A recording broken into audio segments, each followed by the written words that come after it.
Good morning students, I am Benil, Assistant Professor, Department of Computer Science and Engineering, Pondicherry College of Engineering. So in this video class, I am going to teach you Unit 3, that is context-free grammar and languages. Okay, so what is context-free grammar and what is languages? So we are not going to study about finite automata, regular expression, etc. This is context-free grammar. So what is the use of this unit is, first we studied automata, that is a diagrammatic representation, right? Then we advancedly we can go for regular expression. We simplified that things with regular expression, and we are going for grammar to add on some extra features for that particular machine, that is the grammar. Okay, so let's see. Grammar is not an English grammar. This is the grammar to work out for the automata theory. Clear? Right. So the definition is G equal to VTPS. This you have to be remember. G equal to VTPS. So V means variable. So the grammar, it should consist of VTPS. So whenever the things have VTPS, that's only we will say grammar. That I will explain you. Okay. G equal to VTPS. V means variables. V means variables. You have to remember.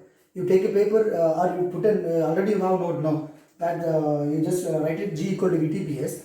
What is V? V means variables. What is T? T means terminals. Okay, terminals. And P means production. Production is in the form of A tends to. We'll say what is this is A tends to or A gives alpha. A gives. So this term is, we'll see A tends to or A leads to or A gives. Okay. So now I will say A tends to alpha. That means production. It is in the form like this. One variable, that alpha may be something, variable and terminal. S means start symbol. Okay, very clearly you just remember. V means variable. I told you, variable. That means uppercase letter. So in the grammar, if you have an uppercase letter, that is called as V, variables. Can you remember? Yes. Okay. And T means terminals.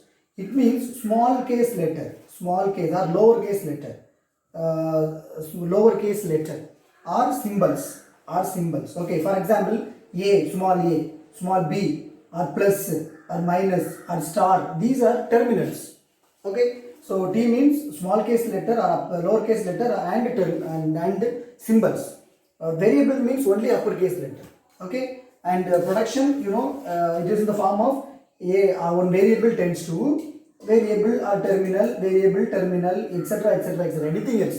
Alpha means combination of variable and terminals. Okay, so it is in the form. It should be one variable is there, not only A. It maybe leads to E tends to or C tends to, etc. Or it should be capital letter.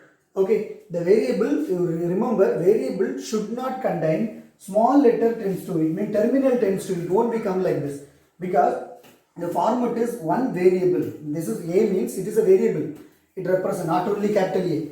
Whatever things it's capital, that we will write. Okay. So A tends to alpha, right? So that is called as variables. Clear? Right. Now, one example is there. Example: expression equal to expression plus expression into expression, or one parenthesis or ID, etc. Okay. For example, variables A tends to expression plus expression, E plus E, or A tends to E into E, or E tends to open brace E, or open brace E plus E, etc. or E tends to ID. These are called as grammar.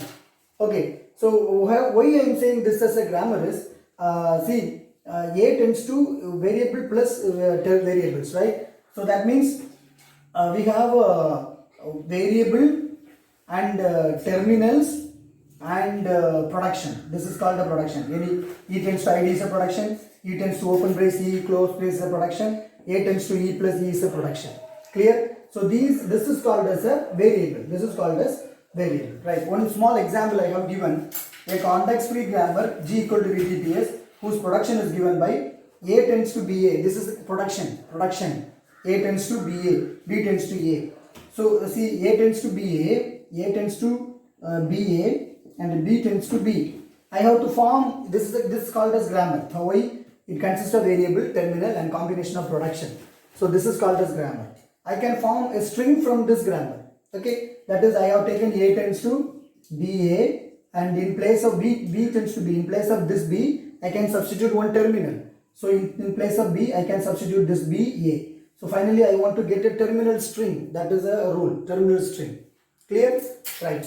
One more example is there. See, yes, this is the example. A tends to BA, B tends to B. That is, A tends to BA. In place of this B, I can add this B. Okay. One more example. I have one more example is there. See, this C tends to E tends to C, E tends to 0 E 0, E tends to 1 E 1. Okay. So I have to form a string. Any one of the string, any string I can form, and I can take first E tends to 0 E 0, 0 E 0. Okay. Then E variable is there. So E variable I can apply these terms, or I can apply this term. So if I apply this term 0, in place of E 1 E 1 I can apply. So 1 E 1, this 0 will be there. See, this place of E. Clear? Right. Again, I need to get a variable string, terminal string. It should be small letter, all the cases. So this E, I have applied C. So small c, 1 0. So finally I will get a string. Okay, terminal string. The thing is, this is called as grammar. This is called as grammar. Why I said this is called as grammar is, why I said E tends to C, and E tends to 0 E, E tends to 1 E 1.